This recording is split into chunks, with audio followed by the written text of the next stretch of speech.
Time, like, if you truly care about people, you don't let them fail. Everything's going up. The cost of materials, labor, like I wouldn't wish entrepreneurship on my worst enemies. There's a price to being the leader.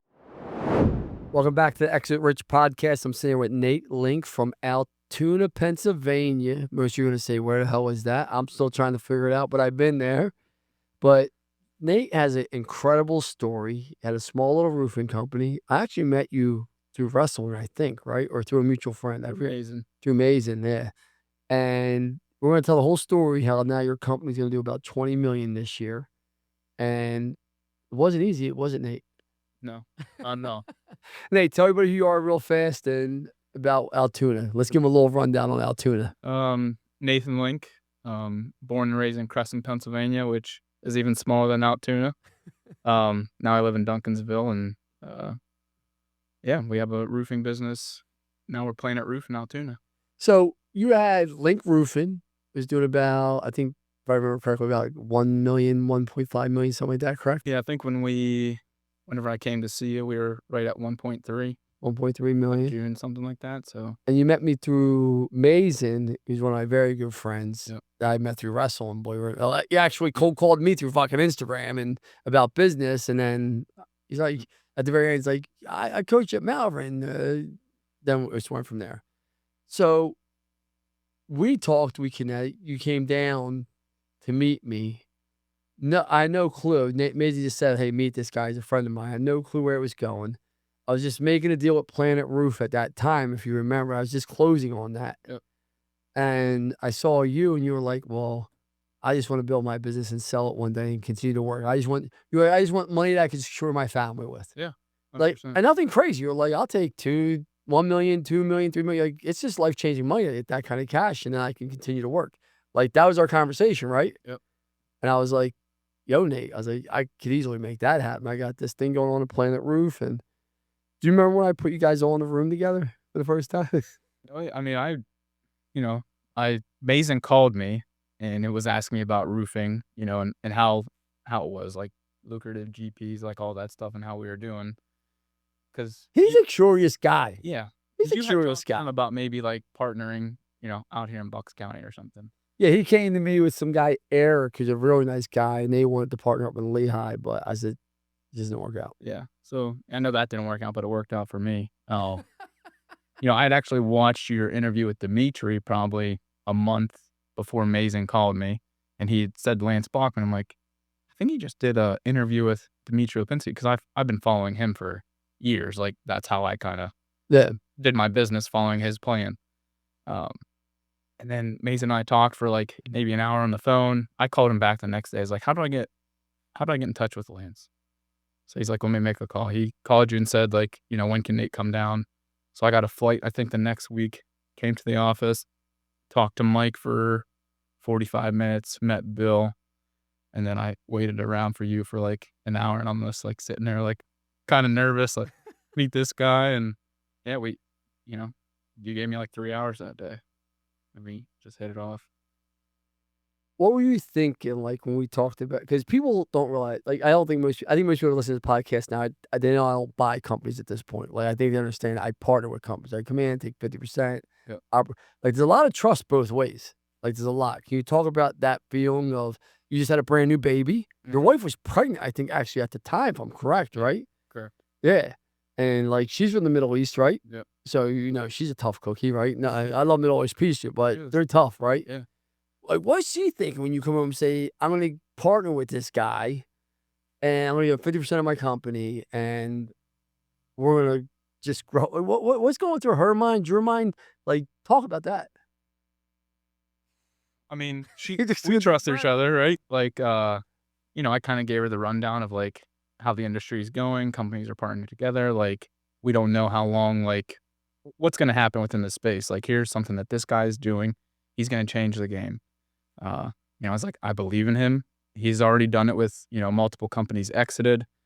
He's doing it right now in Philly. I saw their numbers. Like, she's like, I trust you. So what were you thinking? You had to be nervous. It's like going to the state finals. You're a good wrestler. Did you ever win states, by the way? 8th grade, but I don't think that counts. No, it don't count, baby. Yeah. I mean, you're second my senior year. So you're going to the final. Well, you definitely thought you were going to win the match. Yeah. Like, so here you're going in saying, "I'm gonna do this," but you still have to be nervous. Can you talk about that? Yeah, I think I was nervous because now I'm not the one in control. Like, you were straight up from the beginning. I'm in total control, you know, this is how this is gonna play out. If you do what I say and, we run the playbook, this thing is gonna grow, and I actually told you your lawyers are gonna tell you not to sign the paperwork, did I not? yeah, 100%. I said they'd be crazy not to, Yeah. He right? said, "I don't think I've had anybody lawyer tell them not to sign it," you know? No, to sign it. To sign, yeah, to Yeah, sign. yeah, like, but, Yeah. like, because I'm like, "Guys, like, this is real business, like, we gotta move." And it wasn't easy at first, was it? Like, just talk about what it's like to take 2 different companies, roll them up into one, the personalities, the what people think is right, what things should be sold for. I just talk about the whole process, like, what it was like for the first 90. Because I told you we were gonna wanna quit, we'll talk about Oh, that. It yeah. was gonna be painful. Like, just tell the truth of, like, this is no bullshit. This is what it's like if you're gonna go to build something. I don't know if it was you, Mike, Bill, probably all 3 of you, like, said, like, "This is gonna be a rodeo, like, hold on as tight as you can," and, that's, you know, that's definitely the truth, like, running a small business the way that I was doing it, yes, we were profitable, but it was just me and my brother and, running two subcontracting crews. Like, now we have 20 plus office, people with sales office, like, canvassers, multiple vehicles, like, what do we have, 30 vehicles within our There's like fleet? 40 some people at Planet Roof now. It's night and day, so it's, like, going at a steady pace to just, like, you know, out the gun, like a bullet out the gun, like, you're just going a million miles an hour. You're gonna do 20,000,000 this year. We always started 8 a year ago, you know that, right? Yeah. A year ago this summer, like, we're in August. Yep. I It's was in the training class July. you're in training class in July. Yeah. If I'd have told you you're gonna do 20,000,000 next year, would you been like, "Dude, what are you smoking?" Yeah. I mean, I think you did say, like, because at first we were just we were gonna rebrand as Planet, Pittsburgh, Altoona. Our game plan was, trying to get Altoona to 5, 6 million. Mhm. Pittsburgh would be the bigger market. And then, you brought us all in and said, "Hey, we gotta join forces," you know? So it was not easy, sacrifice a lot, right? Yeah, you were driving with your wife pregnant, like, this just goes to show you his character, like, you didn't wanna be the sales leader, but you were I don't wanna say the tallest midget at the midget party, but you were our best option, right? And you were like, "I don't wanna do this." And I was like, "Nate, do you remember this conversation?" Yeah. I was like, "Nate, you gotta do this with the survival of our company, because if not, like," and I love Travis and Adam, they're great guys, but it's just saying, I believe they'd be actually great sales leaders today compared to a year ago where they were just not ready for Yeah. that. It takes a lot to do that role That's a lot. because you're really just sacrificing for your people when you're a true leader. Yep. Can you talk about what it was like to have to go be a sales leader, take over Pittsburgh, traveling back and forth? And, like, now we're putting out ServiceTitan, we're going away from all insurance. You know how I feel about insurance. We won't do a fucking insurance job.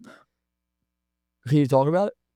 I mean, with Adam and Travis, they were, mostly insurance. We had a bunch of, jobs rolling over from that. I don't know, $200,000-300,000 worth of work, but then you're continuously chasing your tail to try to collect that money. So there's no money coming in. We were Yeah, actually the money was actually being sucked out of the back, and we were we're getting destroyed. losing money. But yeah, just driving from Altoona to Pittsburgh, to try to run the team. It was a lot. I think we had maybe 5 or 6 guys at that time. Sales, and everything's new. Like, we're trying to get new GMBs up and, the marketing and billboards and, Vehicle. like, canvassing team. Like, where are they gonna go canvas? How are we doing all this? My vehicle still wasn't wrapped. Like, do we have the money to do that? Like, it's just, like, there's so many, like, revolving doors, um, without the team that you put together to, like, actually keep it running. Like, I wouldn't have been able to do what we've done, obviously, without you guys, so. It's not even I think it's a team effort, right? Like, great I'm fortunate at LB Capital, we have a great leadership team. We have people that have done it now. We've done it multiple times. We understand it. But you need to be I always compare this to, like, wrestling. If you wanna be an elite wrestler, you gotta go through the sacrifice, through the suffering to succeed. Because whenever I meet anyone at any level that's, say, champ, second, third, fourth, whatever, anyone in the state of Pennsylvania, it's hit the fucking podium. Hey, everyone. Thank you for joining us today. I want to give a quick shout out to our sponsors, ServiceTitan and Rilla, our technology of choice to helping us scale and grow our business and making sure all of our viewers have the technology to scale their business so when they want to sell it, they're able to. I know you sacrificed to get there. Impossible not to. Yeah. I mean, you agree to that, right? Yeah. Business, same thing. You were sacrificing. And then let's just talk about this pivotal moment, because you and Adam and Travis all didn't see eye to eye at all at first. And you're I don't want to use the word conservative. Fuck it. You're conservative. You're very conservative. Yeah. I don't know if you ever even had a drink, have you? Yeah, I mean, I quit drinking, but Yeah, I mean, yeah. But like you just are everything, you're like me, everything's very black and white. There is no gray. It's very black. Would you agree to that? Yeah. Yeah. Everything's black and white. Yeah. They're more of the gray guys, right? Yeah. Right. And it makes a lot of conflict. And do you remember what happened down in Marco Island? Do you remember? I forget. Yeah, tell everybody what happened. Because people think it's easy building these companies. They don't realize business is tough. Yeah, I mean, we've had tough conversations, but after the conference, Lane's like, I need to talk to you guys, and he sat us down on a bench Right outside. right up whatever it was by the harbor or wherever we were, and I got 50 people waiting for dinner. Do you remember? he just came in like, I gotta talk to you guys. Let's go. And we're all just like walking. Nobody's saying anything. Bill's not looking at us. Mike's not looking at us. And like, hey guys, we got to get our shit together. Like, you guys got to get together. You guys got to get on the same page. You guys got to go to dinner. You just pulled money out of your pocket. You're like, gave us whatever, $400 or $500. He's like, dinner's on me. Next week, you guys are all getting together. Meet somewhere in between. Pittsburgh, I don't give a shit. You got to take your families. And, we broke bread together. And I think ever since that point, things have, I mean, it's obviously, ups and downs, but it's not like this anymore. Yeah. It's just, I mean, it was, because I always say to people, if you truly spend meaningful time together, sometime you'll come out with a meaningful outcome, meaning you'll probably find something you like about someone. Yeah. Right? Like, it probably helped that Travis's kids wrestled. So you have that, like, just natural things. You're a good dad. They're good dads, right? So you're like, all right, like, you guys might be a little bit chaotic. I'm very black and white, but I see the good in you. Yeah. Does that make sense? 100%. Now let's go through, because there's a ripple effect of that where I think you were just like, Jesus Lord, I knew something was wrong. And for whatever reason, I think people connect differently, but me and you had a connection for the time we met. We get along, we enjoy each other's company. I don't look at you as a son because that'd be disrespectful, but I definitely look at you as, I really believe you can be whatever you want to be. You have all the attributes. I've said that to you from day one, yes or no? Yes. Like, you just, yeah, you have it, right? And when you have that fucking factor, I see it in people, I believe it'll. But you were ready to quit. Like, you were fucking checked out. You were done. And that was probably about 6 months ago, 7 months ago. Like, you were done. It was during wrestling season. I don't leave my house during wrestling season. Yeah. And I called you up and I said, come to my place. I was trying to get you to get to my place and you were just checked out. Do you remember this? Yeah. I said, I'm going to come out with Bill and I just want to talk to you. Tell me what was like going through your head, like the mental spot. Because I want people to hear the truth of what it takes to build a $20 million company in 1 year. Yeah, I mean, it was, I think I was listening to a podcast and someone said I wouldn't wish entrepreneurship on my worst enemies because it's fucking tough.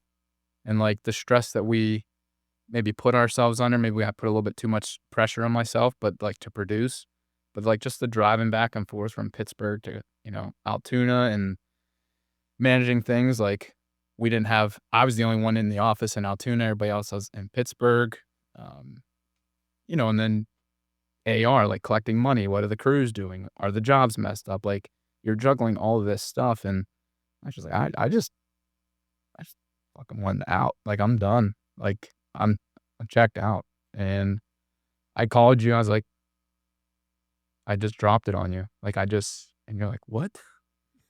Fucking meeting you like when?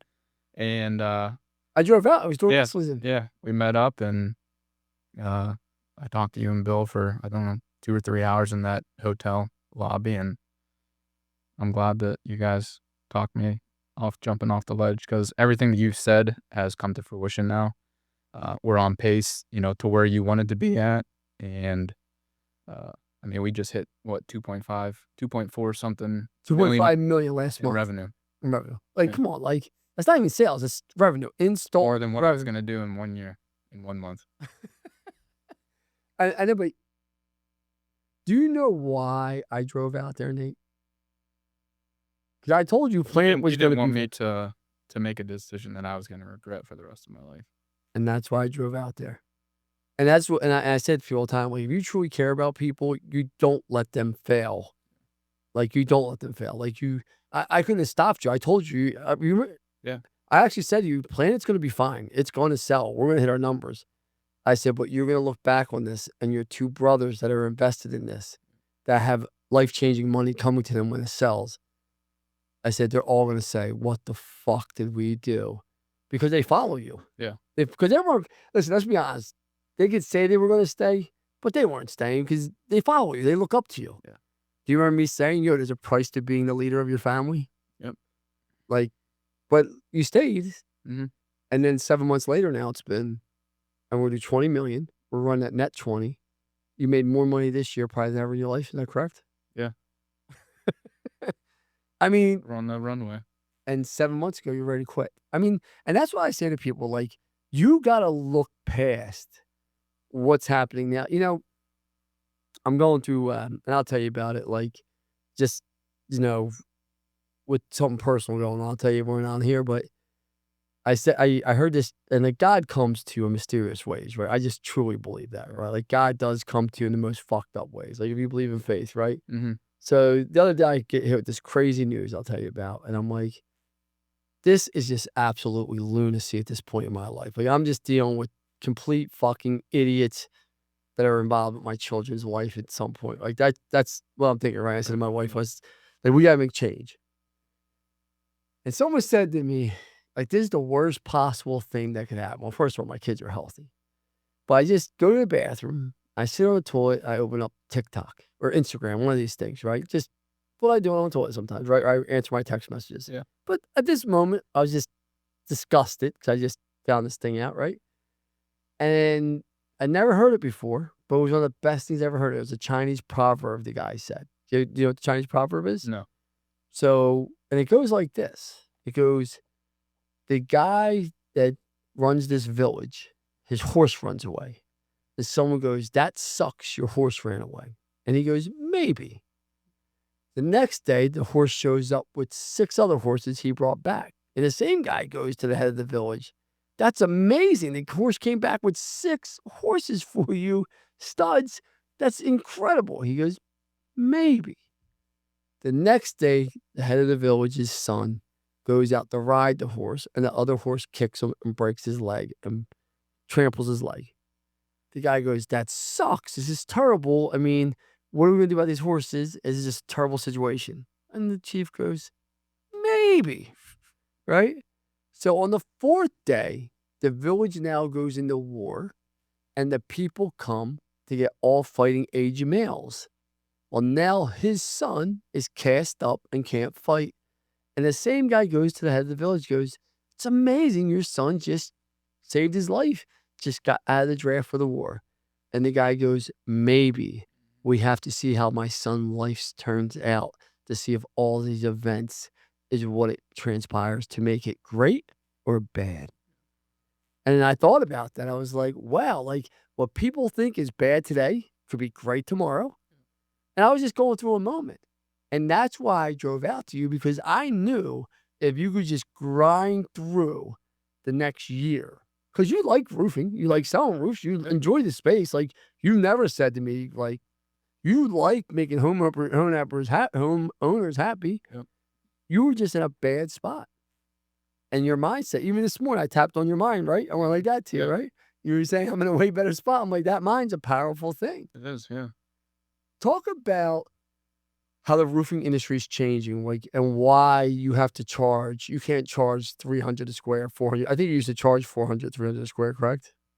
I mean, when I first started, yeah, when I was knocking doors, I was just trying to get my foot into the door. And then you realize that you can't put up billboards, you can't advertise online at charging $400. So You can't even pay people, no, right? you can't even like bring anything on. So yeah, I think I showed you like my spreadsheet too. Like I wasn't, You were the most organized out of anyone I ever partnered with that actually knew his numbers.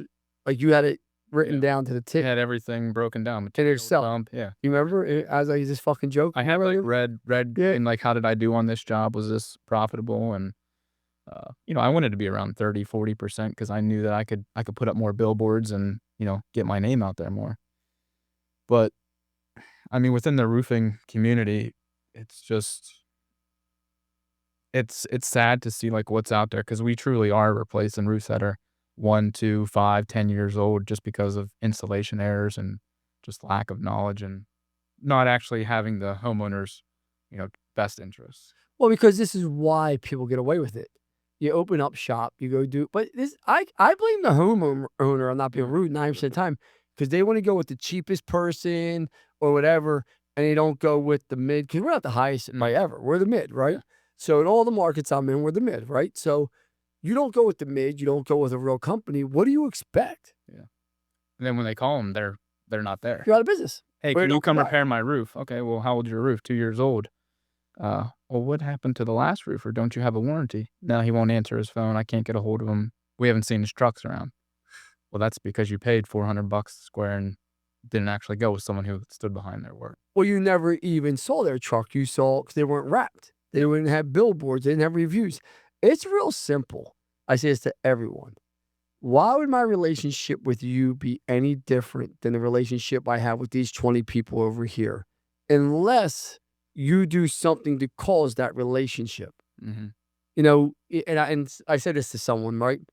I said, you want to see the character of somebody, a man, and you want to know what loyalty is?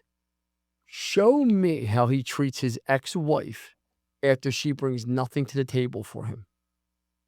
Do you understand what I'm saying? Yeah. How you when I meet a man that treats his ex-wife, the mother of his children, he still takes care of her, he still pays her bills, he still makes sure she's okay. I know that's a man of good character. Whether she cheated on him, whether it don't matter why. It's over. People are like, well, she cheated on me. I'm like, what the fuck does that have to do with anything? Well, clearly she wasn't happy or she wouldn't have cheated on you. Right? I guess everybody has their own reasons why, right? But Well, I mean, just think about that. But you have 2 children with your wife. If you don't take care of her, yeah, you damn sure ain't gonna take care of me in your relationship if we break up. no. Like, if you It think all about that. everything starts at home, right? Like how you raise your kids, how you treat your wife, like what does the family dynamic look like? It all goes downhill from there. Like I said to people, and like some people argue, like, "What happened if she cheated on you? What happened?" None of that stuff matters. All those whys are just an excuse to give you a reason to be a shitty person. In my opinion, like that's just Yeah. my opinion. Like I don't care, you know. So the same thing comes in business when you're partnering with people. Just look how they treat other people, and like that's where I looked at you, I looked at Travis, I looked at Adam. I was like, these are 3 good men, and watch, there's going to be lightning in the bottle. And you guys are Munns Junior. Like think about it. Like you're Munns Light. Mhm. Like Munns Light. Think about that. Like you never thought you'd be sitting here at 20 million. No. Mm-mm. I didn't have that vision. You had the vision, right? Like you created that vision for us and put it into place, and here we are today. We just help facilitate, on the back end. Well, you guys are a big driving piece of it. I believe that. Talk to me about how financing is so important because you didn't finance a lot of jobs. Talk about, is financing important in the roofing space? Yeah, I got into it a little bit uh right before I partnered with you. I had, a financing, you know, agency that helped out, but I mean the cost of materials, labor, like everything's going up. Not a lot of homeowners have $20,000-$30,000 sitting aside to pay for a roof, right? So if you do want to have a reputable company that's going to do the work, stand behind it, having a financial backing like Good Leap or Green Sky, who we use, um, it's going to help you with sales, but also help the homeowners be able to afford what you're offering them, a product that you're going to stand behind. So it's a big part of what we do. Here's a question for you. How does Excel compete against ServiceTitan? I'm just asking a straight up question. Yeah. Could you run a $20 million No. company on your Excel sheets? No. I talk to other business owners, like, they're still on paper, or they're still doing Excel or, like, Google shared documents, like, "Wait, your company does how much, and they're still on freaking paper?" Like, I was just talking to one of my sales reps in Altoona, and he said that his previous, company that he worked for was still paper filing cabinets, and they were, like, a $5 million security company, like, what? How? When somebody calls, their name doesn't pop up, like, ServiceTitan's great because when someone calls and they're already in the system, their name pops up, you can greet them, "Hey, Lance, this is Jackie," or, "This is Nate from Planet Root." Yeah. You already have all their information, all the notes, but, I mean, doing 1.3 million versus 20 million, the Excel spreadsheet's not gonna work. What was the biggest challenge probably adjusting to your new life over the last year? Mm, that's a good question.